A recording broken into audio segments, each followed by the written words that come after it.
Hello, friends, and welcome back to Intelligent Pod. I'm your host, Sophie Lane, and today we're going on a fascinating journey together. If you've ever wondered how the world-changing ideas that shape our lives came to be, you're in exactly the right spot. This episode is all about the history of ideas, tracing key concepts. We'll explore how some of the most important concepts in philosophy, science, and culture emerged, evolved, and continue to impact us today. If you're a curious thinker, a history buff, or just someone who loves connecting the dots between the past and our present, you're going to love what we have in store. So get comfy, maybe grab a cup of tea, and let's get started. Let's begin by asking a deceptively simple question. What is an idea? It's so basic that we rarely stop to think about it. At its core, an idea is a mental representation, an insight, a solution, a vision. But ideas are more than just private thoughts. They're the building blocks of civilizations, the seeds of revolutions, and sometimes the catalysts for extraordinary change. Now, we might think of ideas as popping up out of nowhere, maybe in a flash of inspiration in the shower or while staring out a train window. But in reality, most ideas have histories. They're shaped by the people who came before us, by the problems they faced, and by the cultures they lived in. Today, we'll look at some of the most influential concepts in human history and trace their surprising journeys from raw beginnings to the present day. Let's start with a relatable example, the idea of democracy. Today, democracy is almost a given in many parts of the world. We read about it in the news, debate its strengths and weaknesses, and sometimes take it for granted. But if we roll the clock back a few thousand years, democracy was a radical, even dangerous concept. The word democracy comes from the Greek demos, meaning people, and kratos, meaning power. It literally means power of the people. Ancient Athens, around the 5th century BCE, is often credited as the birthplace of democratic governance. But the Athenian version was limited. Only free male citizens could participate. No women, no slaves, and certainly no foreigners. Fast forward to today, and democracy has spread across the globe, evolving in countless ways. Universal suffrage, secret ballots, representative government, these elements were added over centuries, thanks to persistent thinkers and activists. Ideas don't stand still. They grow, adapt, and sometimes even backslide. Let's look at another concept with a rich and winding history, the scientific method. It's the backbone of modern science, but it didn't just appear overnight. The roots go deep. From the logical reasoning of Aristotle to the experimental rigor of Islamic scholars like Al-Hazen, to the systematic skepticism of René Descartes and Francis Bacon in the 17th century. The scientific method is more than a checklist for experiments. It's a way of thinking. Observe, hypothesize, test, analyze, repeat. Today, we rely on this approach not just in laboratories, but in medicine, engineering, psychology, you name it. But throughout history, the idea of trusting evidence over authority was incredibly disruptive. Galileo, for example, was tried by the Inquisition for insisting that the Earth moves around the sun. The idea of challenging accepted wisdom with evidence was, at one time, nearly heretical. Here's a statistic that really brings it home. According to a study published in the journal Nature, scientific output, measured as the number of published papers, has doubled roughly every 9 years since 1900. That's the power of an idea whose time had come. Now let's zoom out and think about how ideas spread. Psychologists talk about the concept of memes, not the funny internet pictures, but the original term coined by Richard Dawkins in his 1976 book, The Selfish Gene. Dawkins described memes as units of cultural transmission, ideas, tunes, fashions, and ways of doing things that spread from person to person, evolving like genes in the process. Think about how quickly certain concepts go viral today, thanks to social media.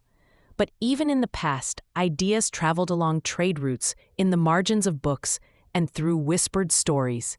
The Silk Road, for example, was as much a highway for ideas as it was for silk and spices. I want to bring in a real-life anecdote here, because sometimes the history of ideas is personal. I once met a woman at a conference who told me about her grandfather, a young scholar in the 1950s in India, who became obsessed with the concept of nonviolence after reading about Mahatma Gandhi. He started a local reading group discussing nonviolence not just as a political tool, but as a guiding principle for daily life. That reading group is still active 70 years later and has inspired generations of peaceful activists. One idea, nonviolence, sparked by a book, shaped a community for decades. That's the quiet power of ideas in action. Let's shift gears and consider ideas from a cultural perspective.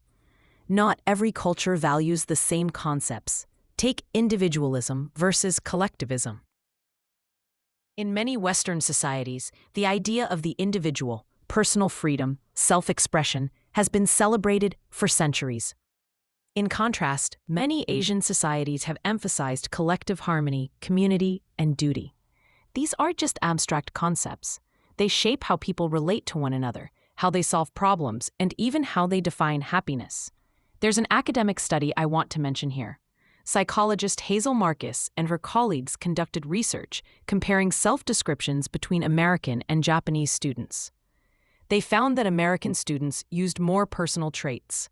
I am independent, I am creative, while Japanese students were more likely to describe themselves in relation to others. I am a daughter. I am a member of the basketball team. This highlights how big ideas, like selfhood, are not universal, but deeply influenced by culture. Of course, not all ideas are good or benign. History is full of harmful concepts that were once widely accepted, from eugenics to segregation. This reminds us that ideas are powerful tools, but they have consequences. It's up to us to question, refine, and sometimes reject the concepts we inherit. So, with all this in mind, how can we apply the lessons of the history of ideas in our own lives? Here are a few actionable takeaways. First, be curious about where your beliefs come from. When you catch yourself thinking, "That's just the way things are," pause and ask, "Who decided that? Where did this idea originate? Is it still serving me, or is it time to update my thinking?" Second, seek out diverse perspectives. Read widely, not just the voices you already agree with. The most powerful ideas often emerge at the intersection of different cultures, disciplines, and experiences. Challenge yourself to step outside your intellectual comfort zone. Third, don't be afraid to share your own ideas. Remember, every big concept, democracy, nonviolence, the scientific method, started as a whisper, a scribble in a notebook, a late-night conversation. Your insights might just be the seed for something transformative. Fourth, remember that ideas evolve. Be willing to change your mind. The ability to adapt, to refine your thinking in light of new evidence or perspectives is a superpower, one that has driven human progress for millennia. Finally, nurture spaces for thoughtful dialogue. Whether it's a book club, a discussion group, or just a conversation over coffee, create opportunities to explore ideas with others. That's where the real magic happens. Let's recap what we've covered today. We traced the history of key ideas like democracy and the scientific method, explored how concepts spread and evolve, and examined how culture shapes our thinking. We looked at the power of ideas to inspire, unite, and sometimes divide us. And we talked about how to keep our own thinking flexible and open. If there's one thing I hope you take away from this episode, it's that ideas are living things. They have roots in the past, branches in the present, and seeds for the future. By understanding where our ideas come from, we can shape where they're going next. Thank you so much for joining me on Intelligent Pod today. If you enjoyed this journey through the history of ideas, I'd be so grateful if you could leave a review on your favorite podcast platform. It helps new listeners discover the show and keeps our community growing. For show notes, recommended reading, and more episodes, head over to intelligentpod.com. And if you have thoughts, feedback, or a story about an idea that changed your life, I'd love to hear from you. Just send me an email at sophie@intelligentpod.com.